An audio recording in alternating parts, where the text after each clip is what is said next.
S மக்களே, big pass promo 3 வந்துருச்சு. ஆக்சுவலாக என்ன டாஸ்க் போயிட்டுருக்கு அப்படின்னா, 3 டீமாக பிரிச்சுட்டாங்க. மணிக்கூண்டு டாஸ்க் தெரியும் இல்லையா? டைம் கால்குலேட் பண்ணணும். அந்த மாதிரி ஒரு டீமும் 3 டீமுமே வெளியில் போய் நின்று டைம் கால்குலேட் பண்ணிகிட்ருக்கு. போன சீசன்லாம் வந்து தனித்தனியாக வந்து பண்ணுவாங்க ஒரு டீமாக.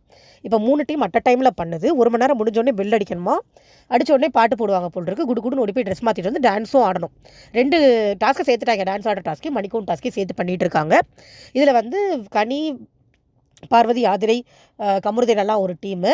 அதுக்கப்புறமா திவ்யா, வினோத், அமித், சாண்ட்ரா ஒரு டீமு.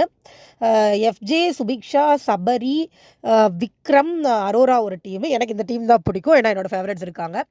ஸோ ஓகேவா, இப்போ என்னென்னா இந்த ஆதிரை அண்டு கனி டீம் வந்து எப்படி அடுத்த டீமை டிஸ்ட்ராக்ட் பண்ணலான்னு பேசிகிட்டு இருக்காங்க. டிஸ்ட்ராக்ஷன் வந்து பண்ணலான்னு சொல்லி டாஸ்க்லேயே சொன்னாங்களா, இல்லை இதுங்களா மொக்கையாக பிளான் பண்ணுதுங்களா என்னன்னா எனக்கு தெரியல. அது நம்ம லைவ் பார்த்தோம், இல்லை நான் 1 hour பார்த்துட்டோ சொல்கிறேன். ஏன்னா லைவ் இன்றைக்கி பெருசாக பார்க்க முடியல. ஏற்கனவே சொன்ன மாதிரி இன்றைக்கி என் பாப்பாவோட பர்த்டே. ஸோ நான் கொஞ்சம் பிஸியாக இருக்கேன்.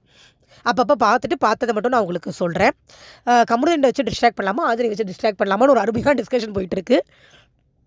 என்ன நடக்கும்னு தெரியல, பார்க்கலாம். மினிட்ஸ் அண்ட் செகண்ட்ஸ் கால்குலேட் பண்ணுறவங்க மட்டும் இப்போ நிற்கிறாங்க.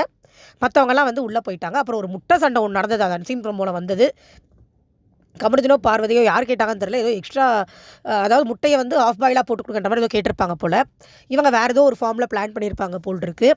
இவங்களுக்கு தனியாலாம் போட்டு கொடுக்க முடியாதுன்னு சொல்லி கிச்சன் டீம் கத்த, 2 முட்டை தானே இவங்க கற்று, அப்புறம் கடைசியில் உங்களுக்கு வேணால் நீங்களே போட்டுக்கோங்க, நாங்கள் வேலையை முடிச்சு போயிடுவோம் அப்படிங்கிற மாதிரி அரோரா சொல்லி முடிச்சு விட்டாங்க. அது தேவையில்லாத சண்டைங்க. பார்வதிக்கு எதுவும் பண்ணினே இருக்கணும் லைம்லைட்டில் இருக்கிறதுக்காக. அண்ட் திவ்யா அண்ட் சாண்ட்ரா ஒரே டீமில் இருக்காங்க. ஸோ நம்ம பிரச்சனைகளை எதிர்பார்க்கலாம்.